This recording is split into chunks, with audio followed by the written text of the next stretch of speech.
Well, Kevin Stefanski was asked about the Browns beating the Steelers, final game of the regular season to get into the playoffs, then the first game of the playoffs. Beat them in back-to-back weeks a season ago. Is there any carryover to this year? Kevin Stefanski answered it this way.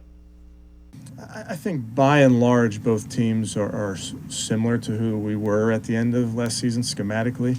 I mean, they had some guys along their, on their defense, bringing Schobert in. On the offensive side, Najee Harris and the tight end. So they have some new players. We have some new players, but I tell you, schematically, it's mostly similar. And Hayden, the one thing that we have heard from the Steelers players earlier in the week, they remember that that playoff game in particular, where the Browns got after them and basically they were down 28 before they looked up, and the game was pretty much over. Yeah, I'm sure they don't forget. I'm sure the Browns don't forget. I mean, they played their butts off in that game, and they were ready. They were ready for that moment. And I think Sunday they got to be ready again, because the Steelers team is not one to be taken lightly. I know that they're at the bottom of the division right now, but they're only 3-3. It's not as though they're 2-5 football team or something like that. So they're talented, but more importantly, they just know how to play. They have a great coach. They have a great scheme. They have a great defense. They always have. You got T.J. Watt back there. You got Joe Hayden, Joe Schobert. You got Cam Hayward. I mean, you got some really, really talented dudes on that defense. Micah Fitzpatrick.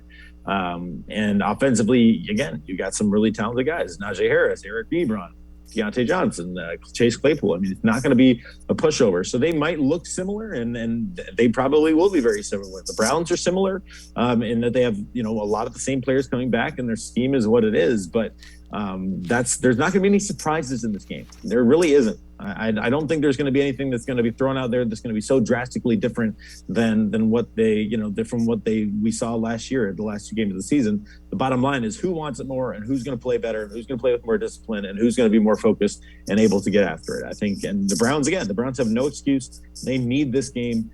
You've got to get your divisional games, especially the ones at home. You got to win this game. Yeah, and to illustrate your point, don't look past the Steelers. They beat the Bills in week 1. So they are capable of beating elite teams.